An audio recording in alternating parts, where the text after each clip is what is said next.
নমো ভগবতে বাসুদেবায়। আমার প্রিয় দর্শক বন্ধুকে আমার আন্তরিক অভিনন্দন, শুভেচ্ছা ও ভালোবাসা জানাই। আমি আশা করি অনাদির আদি গোবিন্দের অশেষ করুণায় আপনারা সকলেই কুশল আছেন।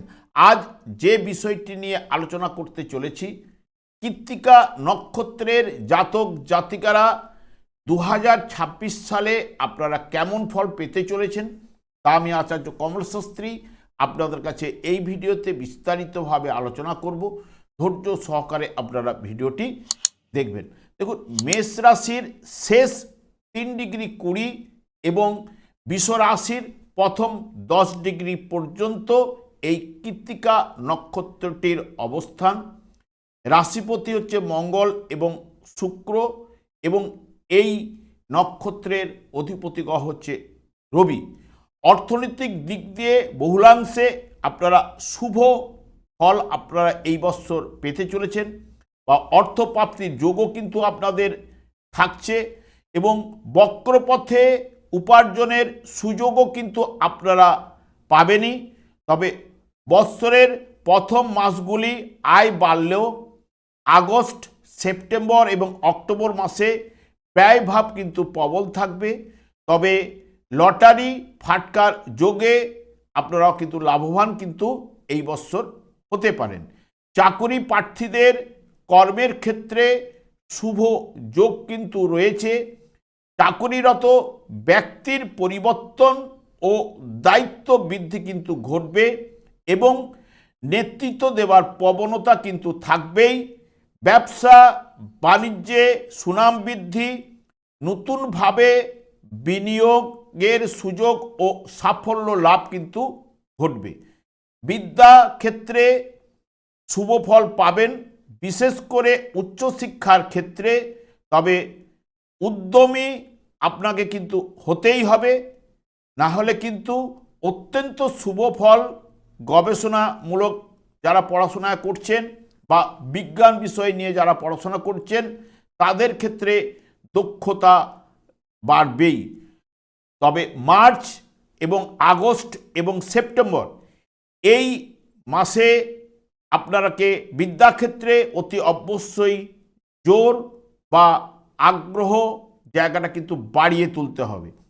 স্বাস্থ্য বিষয়ে আপনারা মধ্যম ফল বা মিশ্র ফল পাওয়ার সম্ভাবনা এই বছরের ক্ষেত্রে রয়েছে। তবে বিশেষ করে গলা, বক্ষ, পেটের সমস্যা, মাথা বা চোখের সমস্যায় ভোগাতে পারে। তবে পায়ের ব্যথাও কিন্তু দেখা দিতে পারে।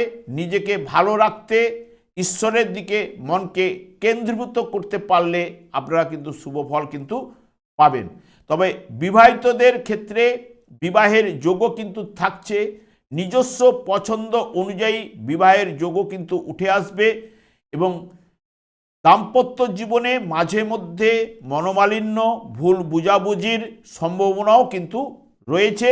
তাই পরিস্থিতি অনুযায়ী স্বামী ও স্ত্রীকে মানিয়ে চলতে হবে, তাহলে সুখের হবে। এবং প্রেমে আপনারা কিন্তু মিশ্র ফল এই বৎসরে কিন্তু উঠে আসবে। তবে বৎসরের প্রথম দিকটি ভালো কাটলেও শেষের দিকে কিছু না কিছু সমস্যা দেখা দেওয়ার সম্ভাবনা রয়েছে। সেই বিষয়ে আপনাকে সতর্কতা অবলম্বন কিন্তু করতে হবে। তবে যারা দূরবর্তী জায়গায় প্রেম করেন বা 6 মাসে 9 মাসে একবার যাদের দেখা হয় তাদের ক্ষেত্রে প্রেমের জায়গাটা কিন্তু ভালো ফল উঠে আসবেই।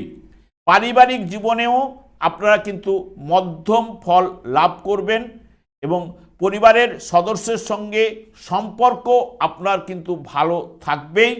তবে আপনার মাথা গরম হওয়ার ব্যাপারটি ঠান্ডা রেখে চললে পরিবারে ও সংসারে সুখ শান্তি বিরাজ কিন্তু করবেই। আমি আর দীর্ঘায়িত না করে আমি আচার্য কমল শাস্ত্রী প্রত্যেক বুধবার এবং শুক্রবার সন্ধ্যা 8:30 এই চ্যানেলেই লাইভ অনুষ্ঠান নিয়ে উপস্থিত হই। ঠিক ওই সময় আমাকে ফোন করলে আপনারা নিজেদের ভাগ্য বিষয়ে জানতে পারবেন। তাছাড়া বিভিন্ন ধরনের ভিডিও আপলোড করে থাকি, সেগুলি পাওয়ার জন্য আমার চ্যানেলটিকে সাবস্ক্রাইব করে বেল আইকনে ক্লিক করে রাখুন। যখন আমি লাইভ অনুষ্ঠান বা যে কোনো ভিডিও আপলোড করলে আপনাদেরকে নোটিফিকেশন পৌঁছে যাবে। আমি অনাদির আদি গোবিন্দের কাছে প্রার্থনা করি আপনারা ভালো থাকুন, সুস্থ থাকুন, আনন্দে থাকুন। আজ এই পর্যন্ত, পরের ভিডিও দেখা হচ্ছে। নমস্কার।